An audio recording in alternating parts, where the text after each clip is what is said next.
شریف زادیاں خاندانی عزت کو خاک میں ملا کر سٹیج پر آ رہی ہیں.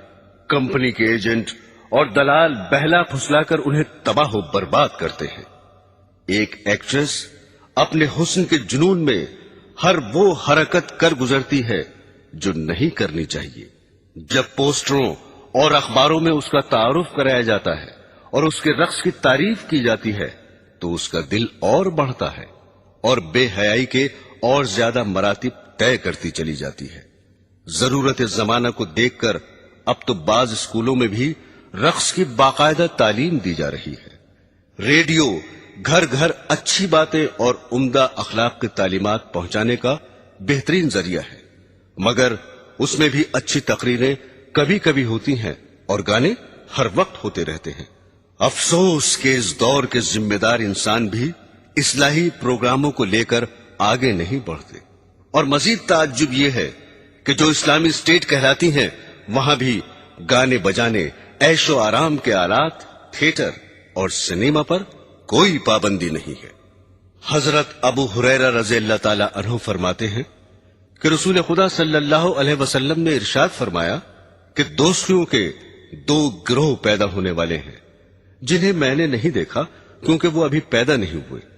پھر اس کی تشریح کرتے ہوئے فرمایا کہ ایک گروہ تو ایسا پیدا ہوگا جو بیلوں کی دموں کی طرح لمبے لمبے کوڑے لیے پھریں گے اور ان سے لوگوں کو مارا کریں گے، صبح شام اللہ کے غصے اور ناراضگی و لعنت میں پھرا کریں گے. دوسرا گروہ ایسی عورتوں کا پیدا ہوگا جو کپڑے پہنے ہوئے بھی ننگی ہی ہوں گی، غیر مردوں کو اپنی طرف مائل کریں گی اور خود بھی ان کی طرف مائل ہوں گی. ان کے سر اونٹوں کی جھکی ہوئی پشتوں کی طرح ہوں گے، نہ جنت میں داخل ہوں گی نہ جنت کی خوشبو سونگھیں گی، حالانکہ بلا شک و شبہ اس کی خوشبو اتنی دور سے آتی ہے. برادران اسلام، اس حدیث میں دو پیشن گوئیاں مذکور ہیں. ایک ظالم گروہ کے بارے میں ہے کہ کچھ لوگ کوڑے لیے پھریں گے اور لوگوں کو ان سے پیٹا کریں گے، یعنی اقتدار کے نشے میں ضعیفوں اور بے کسوں پر ظلم کریں گے اور بلا وجہ خواہ عام پبلک کو ستائیں گے. دوسری پیشن گوئی عورتوں کے حق میں ارشاد فرمائی ہے کہ آئندہ زمانے میں ایسی عورتیں موجود ہوں گی جو کپڑے پہنے ہوئے ہوں گی لیکن پھر بھی ننگی ہوں گی، یعنی اس قدر باریک کپڑے پہنیں گی کہ ان کے پہننے سے جسم چھپانے کا فائدہ حاصل نہ ہوگا، یا کپڑا باریک تو نہ ہوگا مگر چست ہونے اور بدن کی ساخت پر کس جانے کی وجہ سے اس کا پہننا اور نہ پہننا برابر ہوگا. اور آج کل تو چست ہونے کے ساتھ بدن کا ہم رنگ ہونا بھی داخل فیشن ہو چکا ہے. چنانچہ گندمی رنگ کے ایسے موزے داخل لباس ہو چکے ہیں جن کا پیر سے اوپر کا حصہ پنڈلی پر کھال کی طرح چپکا ہوا ہوتا ہے. بدن پر کپڑا ہونے اور اس کے باوجود بھی ننگا ہونے کی ایک صورت یہ بھی ہے کہ بدن پر صرف تھوڑا سا کپڑا ہو اور بدن کا بیشتر حصہ اور خصوصاً وہ اعضاء کھلے رہیں جن کو باحیا عورتیں غیر مردوں سے چھپایا کرتی ہیں. جیسا کہ یورپ اور ایشیا کے بعض شہروں میں ایسا لباس پہننے کا رواج ہے کہ صرف گھٹنوں تک قمیض ہوتی ہے، آستینیں موڑھے سے صرف 2-4 انچ ہی بڑی ہوتی ہیں، پنڈلیاں بالکل ننگی ہوتی ہیں اور سر بھی دوپٹے سے خالی ہوتا ہے. پھر فرمایا کہ یہ عورتیں مردوں کو اپنی طرف مائل کریں گی اور خود ان کی طرف مائل ہوں گی، یعنی ننگا ہونے کا رواج مفلسی کی وجہ سے نہ ہوگا بلکہ ان کی نیت مردوں کو بدن دکھانا اور ان کا دل لبھانا مقصود ہوگا. اور لبھانے کا دوسرا طریقہ یہ اختیار کریں گی کہ اپنے سروں کو جو دوپٹوں سے خالی ہوں گے مٹکا کر چلیں گی، جس طرح اونٹ کی پشت کا بالائی حصہ تیز رفتار کے وقت زمین کی جانب جھکا رہتا ہے. اونٹ کی پشت سے تشبیہ دینے سے یہ بھی بتایا کہ بال پھلا پھلا کر اپنے سروں کو موٹا کریں گی. پھر فرمایا کہ ایسی عورتیں جنت میں داخل نہ ہوں گی بلکہ اس کی خوشبو تک نہ سونگھیں گی.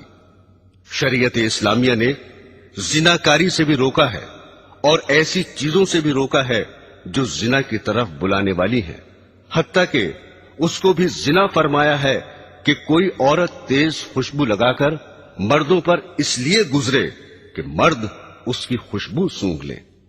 برادران اسلام، کسی حادثے اور واقعے کا قیامت کی علامتوں میں سے ہونے کا یہ مطلب نہیں کہ قیامت کے بالکل ہی قریب ہو، بلکہ مطلب یہ ہے کہ قیامت سے پہلے اس کا وجود میں آ جانا ضروری ہے۔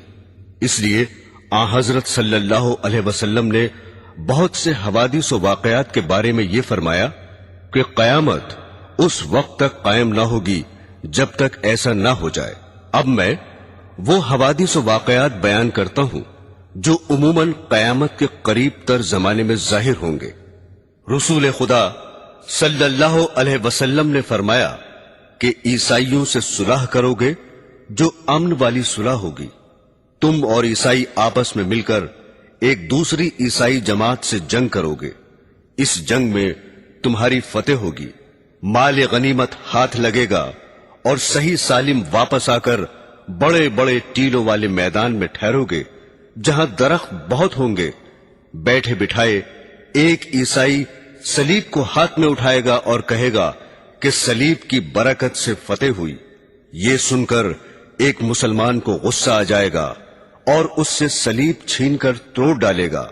یہ حال دیکھ کر عیسائی صلح کو توڑ دیں گے اور مسلمانوں سے جنگ کرنے کے لیے جمع ہو جائیں گے۔ مسلمان بھی اپنے ہتھیار لے دوڑیں گے اور عیسائیوں سے جنگ کریں گے۔ اس جنگ میں مسلمانوں کا بادشاہ شہید ہو جائے گا اور دوسرے ملکوں کی طرح ملک شام میں بھی عیسائیوں کی حکومت ہو جائے گی، اور جس عیسائی جماعت سے مسلمانوں کے ساتھ مل کر پہلے جنگ کی تھی اس سے اب یہ عیسائی صلح کر لیں گے۔ اس جنگ میں جو مسلمان بچیں گے وہ مدینے میں چلے جائیں گے اور خیبر کے قریب تک عیسائیوں کی حکومت ہو جائے گی۔ حضرات گرامی، جب مسلمان ہر طرف سے گھر جائیں گے اور ان کی حکومت صرف مدینہ منورہ سے خیبر تک رہ جائے گی تو وہ حضرت امام مہدی علیہ السلام کی تلاش میں لگ جائیں گے۔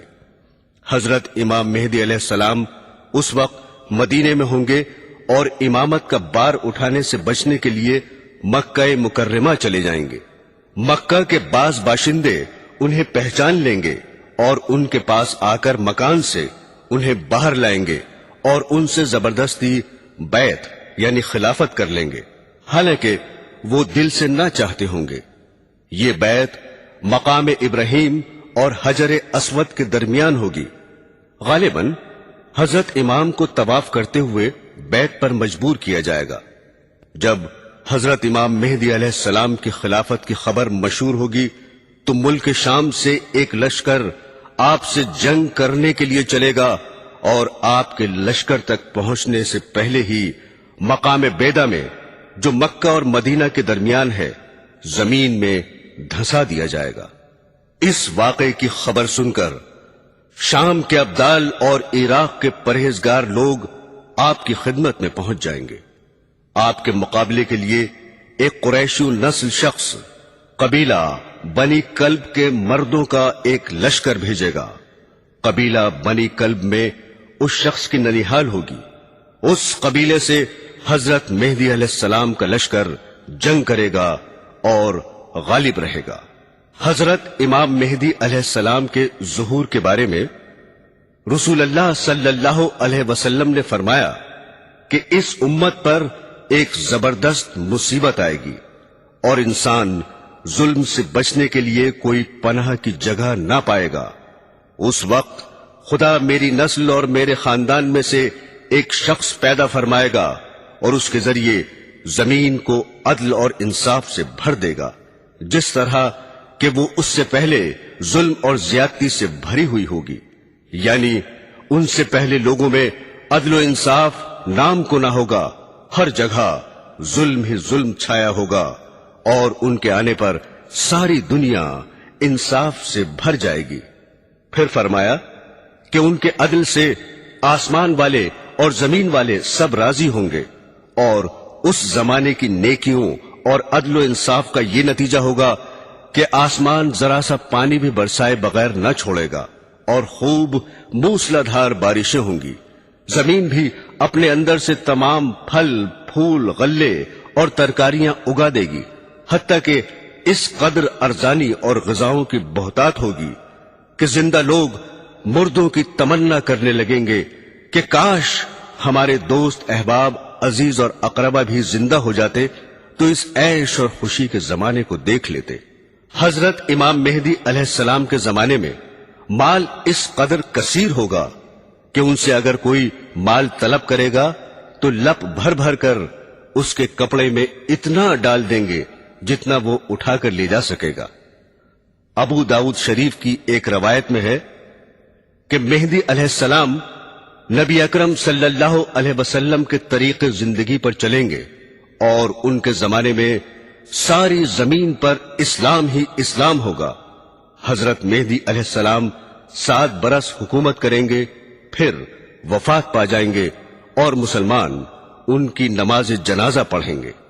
برادران اسلام، حضرت مہدی علیہ السلام کو کفار سے کئی جنگیں کرنی پڑیں گی۔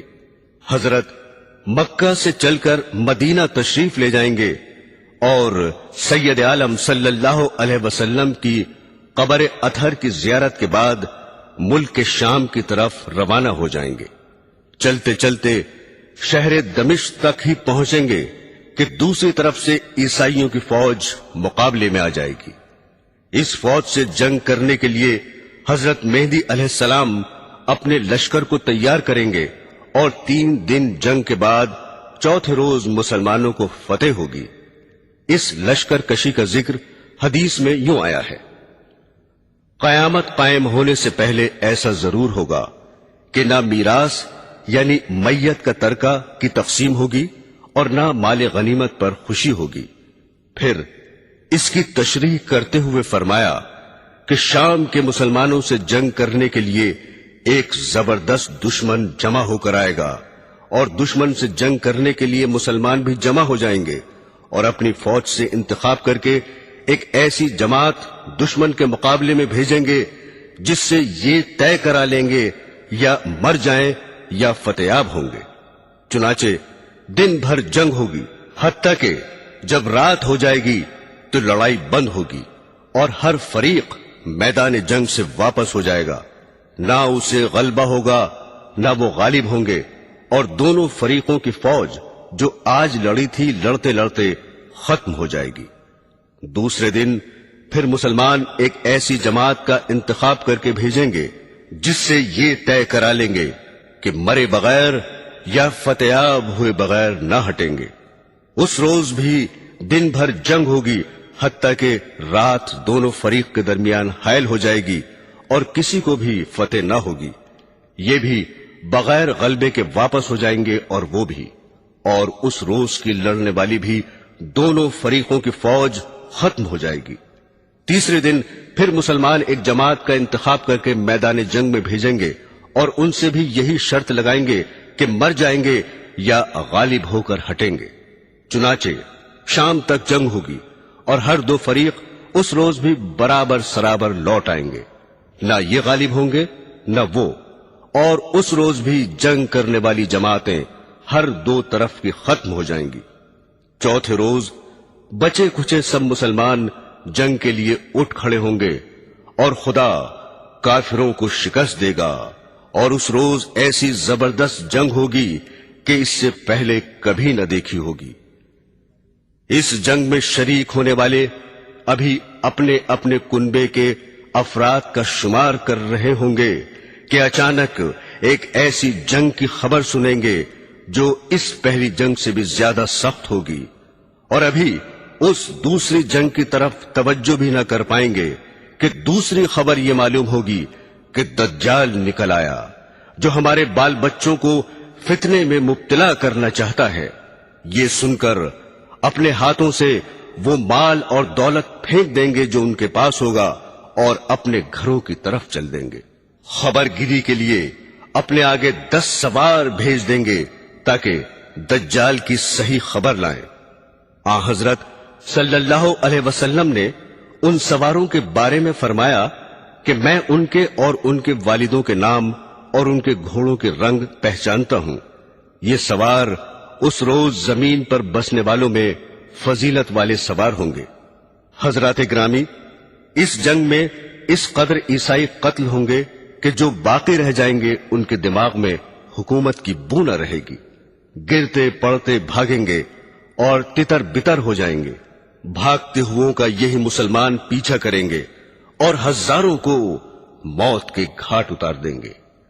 اس کے بعد حضرت امام مہدی علیہ السلام اسلامی شہروں کے بندوبست میں لگ جائیں گے اور ہر جگہ سینکڑوں فوجیں اور بے شمار لشکر روانہ فرمائیں گے۔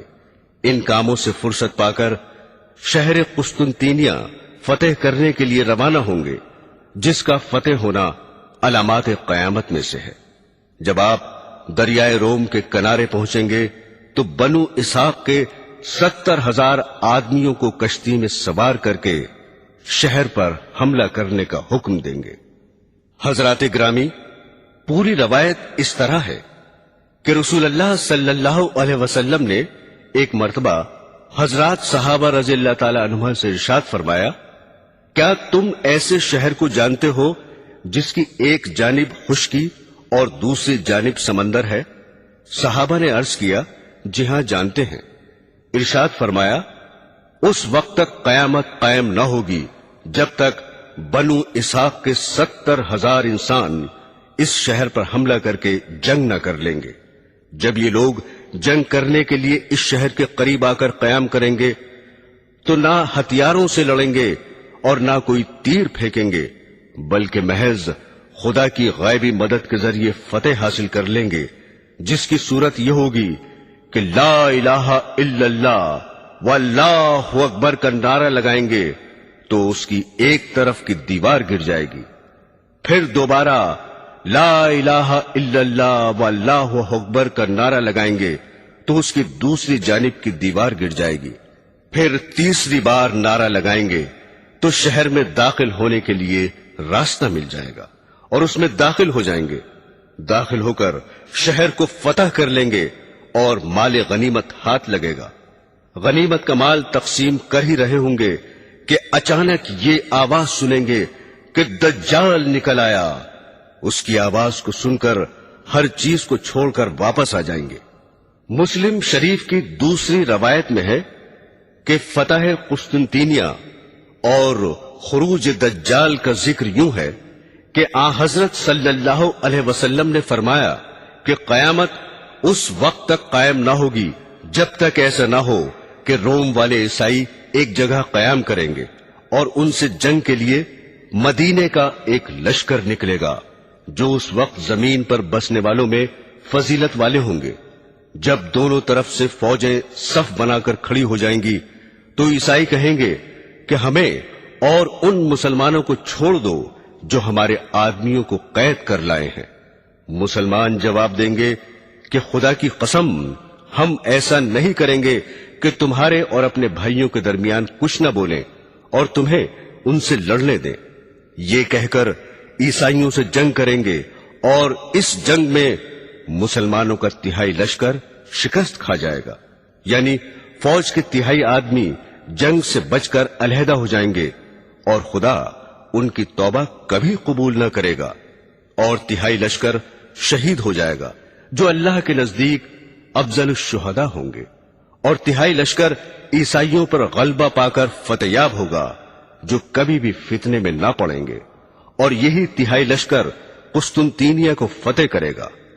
فتح قسطنطینیہ کے بعد غنیمت کے مال کو تقسیم کر رہے ہوں گے اور اپنی تلواریں زیتون کے درخت پر لٹکائے ہوئے ہوں گے کہ اچانک شیطان زور سے یوں پکارے گا، بلا شبہ دجال تمہارے پیچھے تمہاری اہل اولاد میں پہنچ گیا۔ حالانکہ یہ خبر جھوٹ ہوگی۔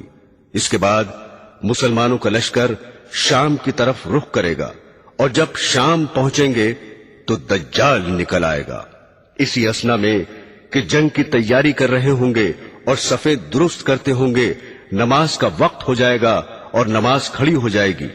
اتنے میں حضرت عیسیٰ علیہ السلام آسمان سے اتر آئیں گے اور ان کے امام بنیں گے۔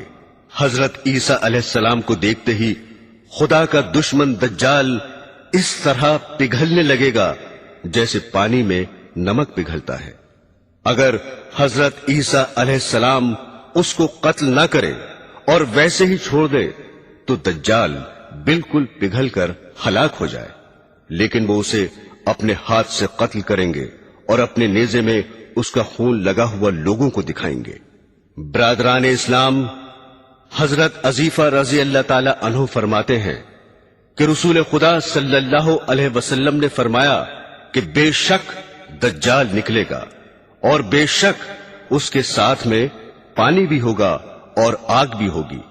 بعض روایات میں ہے کہ اس کے ساتھ اس کی جنت بھی ہوگی اور اس کی دوزخ بھی ہوگی۔ جسے لوگ پانی سمجھیں گے وہ واقعتاً جلانے والی آگ ہوگی، یعنی اس کو قبول کرنے کے سبب دوزخ کی آگ میں جلیں گے، اور جسے لوگ آگ سمجھیں گے وہ میٹھا پانی ہوگا۔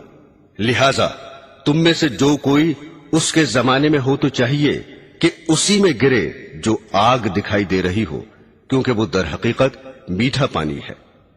مسلم کی روایت میں یہ بھی ہے کہ دجال کی دونوں آنکھوں کے درمیان لفظ کافر لکھا ہوگا، جسے ہر پڑھا بے پڑھا مومن پڑھ سکے گا۔ بعض روایات میں ہے کہ اس کے ساتھ گوشت روٹی کے پہاڑ اور پانی کی نہریں ہوں گی۔ کسی کے غصہ دلانے پر مشرق سے نکل پڑے گا اور مدینہ جانے کا قصد کرے گا، لیکن مدینے میں داخل نہ ہو سکے گا، کیونکہ اس روز مدینے کے 7 دروازے ہوں گے اور ہر دروازے پر 2 فرشتے پہرے کے لیے مقرر ہوں گے۔ لہذا وہ احد کے پہاڑ کے پیچھے ٹھہر جائے گا اور وہاں سے فرشتے اس کا رخ شام کی طرف کر دیں گے، شام کی طرف چل دے گا، وہیں حضرت مسیح علیہ السلام کے ہاتھوں ہلاک ہوگا۔ حضرات گرامی، جس وقت مدینے کے قریب احد کے پیچھے آ کر ٹھہرے گا تو مدینے میں زلزلے کے 3 جھٹکے آئیں گے۔ اس سے گھبرا کر تمام کافر اور منافق باہر نکل کر دجال کے پاس پہنچ جائیں گے۔ فتح الباری میں حاکم کی ایک روایت نقل کی ہے، جس میں یہ بھی ہے کہ مدینے سے فاسق مرد اور فاسق عورتیں بھی اس کی طرف نکل کھڑی ہوں گی۔ اسی اثنا میں جبکہ دجال مدینے کے قریب ٹھہرا ہوا ہوگا، یہ واقعہ پیش آئے گا کہ مدینے سے ایک صاحب نکل کر دجال کے سامنے آئیں گے، جو اس زمانے میں روئے زمین پر بسنے والوں میں سب سے بہتر ہوں گے۔ وہ دجال سے کہیں گے، میں گواہی دیتا ہوں کہ بے شک تو وہی دجال ہے جس کی رسول اللہ صلی اللہ علیہ وسلم نے ہمیں خبر دی تھی۔ ان کی یہ بات سن کر دجال حاضرین سے کہے گا، اگر میں اسے قتل کر کے پھر زندہ کر دوں تو بھی میرے دعوے میں تم شک کرو گے؟ لوگ جواب دیں گے، نہیں۔ لہذا دجال ان صحاب کو قتل کر دے گا اور پھر زندہ کر دے گا۔ وہ زندہ ہو کر کہیں گے کہ خدا کی قسم، مجھے تیرے بارے میں جتنا آج تیرے جھوٹا ہونے کا یقین ہوا ایسا پہلے نہ تھا۔ اس کے بعد دجال انہیں دوبارہ قتل کرنا چاہے گا لیکن نہیں کر سکے گا۔ پھر دجال ایک قوم کے پاس پہنچے گا اور ان کو اپنی خدائی کی طرف بلائے گا تو وہ اس پر ایمان لے آئیں گے۔ دجال ابھی اپنی خدائی کے نشے میں چوری ہوگا کہ اچانک اللہ تعالی مسیح علیہ السلام کو آسمان سے بھیج دے گا۔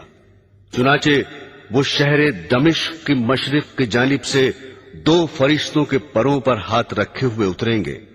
جب سر جھکائیں گے تو ان کا پسینہ ٹپکے گا، اور جب سر اٹھائیں گے تو اس سے موتیوں کی طرح پسینے کے نورانی دانے گریں گے، جیسے کہ چاندی کے بنے ہوئے دانے ہوتے ہیں۔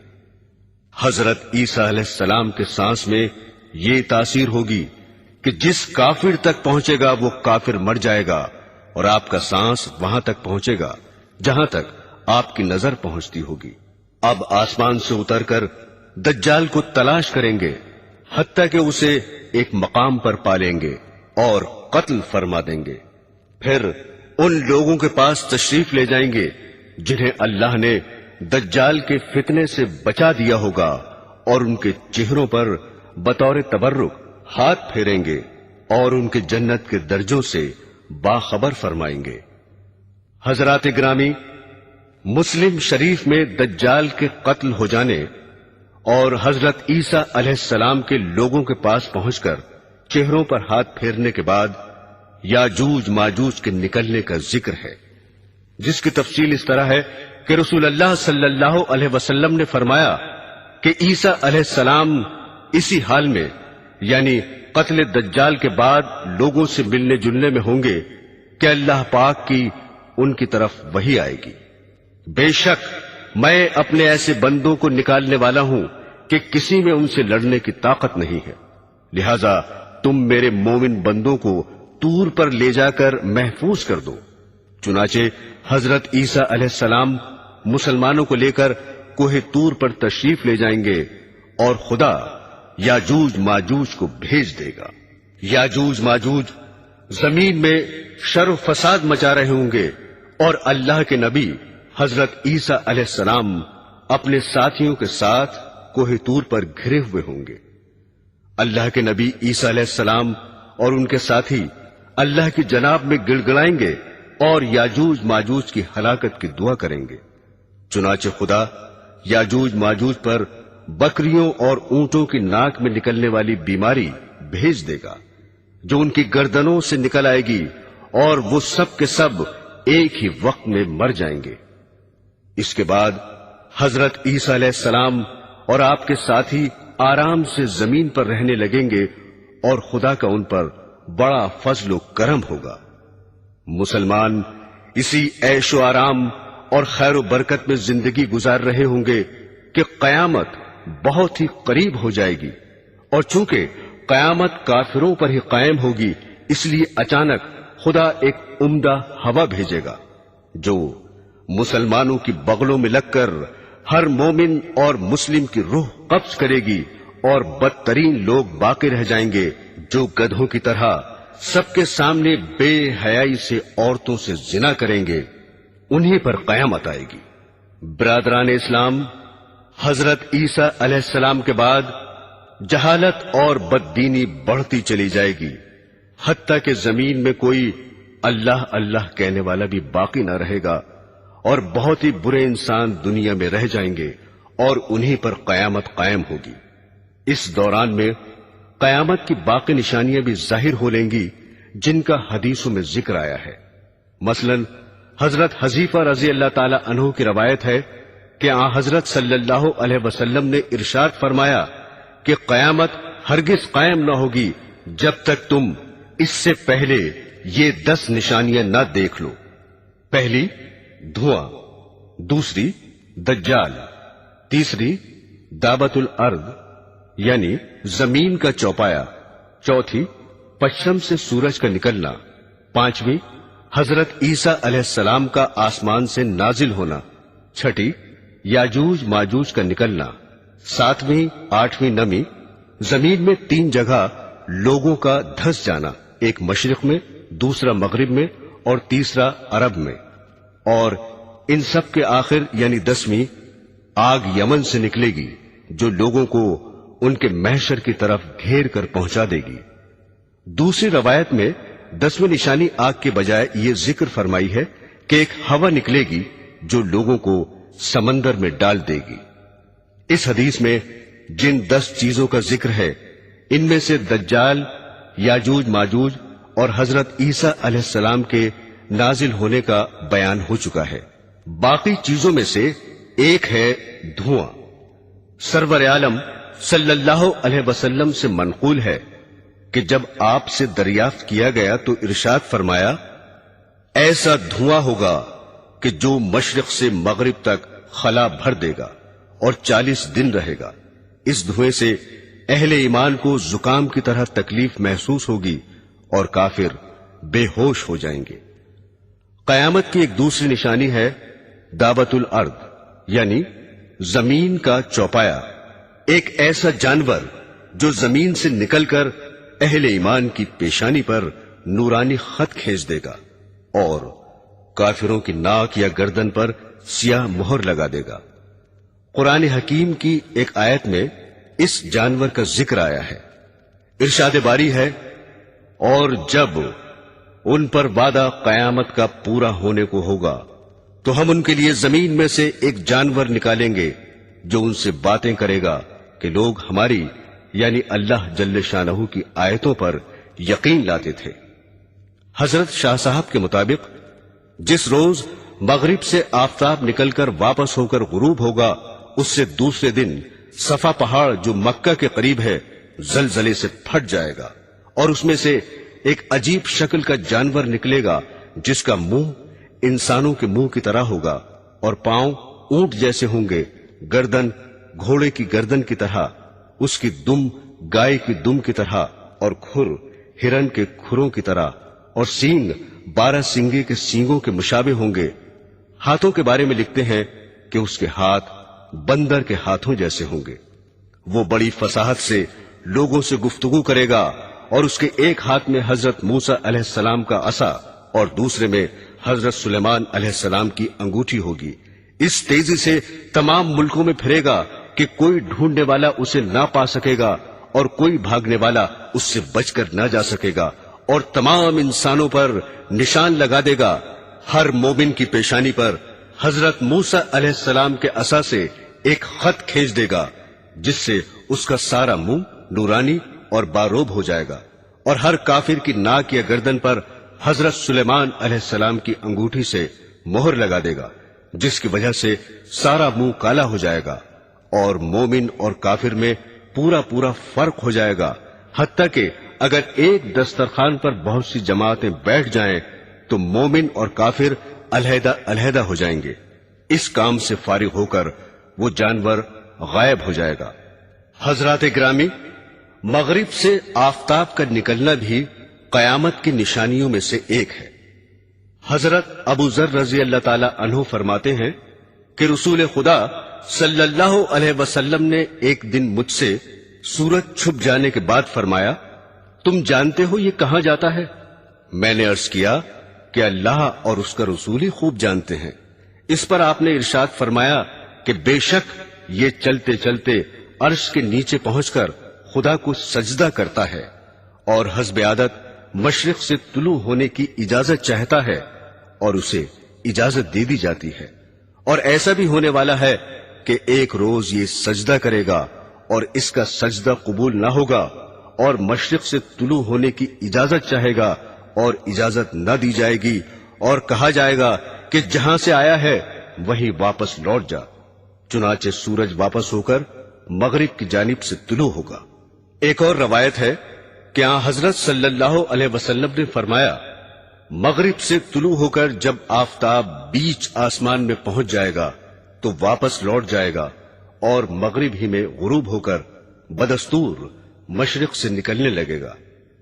فتح الباری میں ایک حدیث نقل کی گئی ہے کہ حضرت صلی اللہ علیہ وسلم نے فرمایا کہ مغرب سے آفتاب طلوع ہونے کے بعد 120 سال انسان اور زندہ رہیں گے، پھر قیامت آئے گی۔ قیامت کی ایک اور علامت ہے زمین میں دھس جانا۔ حدیث شریف میں ہے کہ 3 مقامات پر لوگ زمین میں دھسا دیے جائیں گے، ایک مشرق میں، دوسرے مغرب میں، اور تیسرے جزیرہ عرب میں۔ یہ عذاب تقدیر کے جھٹلانے والوں پر آئے گا۔ خود حدیث میں اس کی صاف تصریح بھی وارد ہوئی ہے، جو حضرت عبداللہ بن عمر رضی اللہ تعالی عنہ کی ہے کہ رسول اللہ صلی اللہ علیہ وسلم نے فرمایا کہ اس امت میں زمین میں دھس جانا اور صورتوں کا مسخ ہو جانا واقع ہوگا، اور یہ تقدیر کو جھٹلانے والوں میں ہوگا۔ حضرات گرامی، یمن سے آگ کا نکلنا بھی قیامت کی ایک علامت ہے۔ ایک آگ یمن سے نکل کر لوگوں کو محشر کی طرف گھیر کر پہنچا دے گی۔ انہی دنوں جبکہ زمین پر کوئی اللہ اللہ کہنے والا نہ رہے گا، ملک شام میں امن ہوگا اور غلہ بھی سستا ہوگا، خواہ سوداگر ہوں، خواہ دستکار ہوں، خواہ سرمایہ دار، غرضے کے سب گھر کے اسباب لاد کر ملک شام کی طرف روانہ ہو جائیں گے، اور جو لوگ دوسرے ملکوں میں چلے گئے تھے وہ بھی ملک شام میں آ کر آباد ہو جائیں گے، اور تھوڑے ہی دنوں کے بعد ایک بہت بڑی آگ ظاہر ہوگی اور لوگوں کو کھدیڑتی ہوئی ملک شام پہنچا دے گی۔ اس کے بعد وہ آگ غائب ہو جائے گی۔ کچھ عرصے بعد لوگ اپنے اپنے وطنوں کا رخ کریں گے، اور دوسرے ملکوں میں بھی آدمی جا کر واپس آ جائیں گے، لیکن ملک شام میں پوری آبادی رہے گی، یہ قیامت کے نزدیک بالکل آخری علامت ہوگی، اور اس کے 3-4 برس بعد قیامت آ جائے گی۔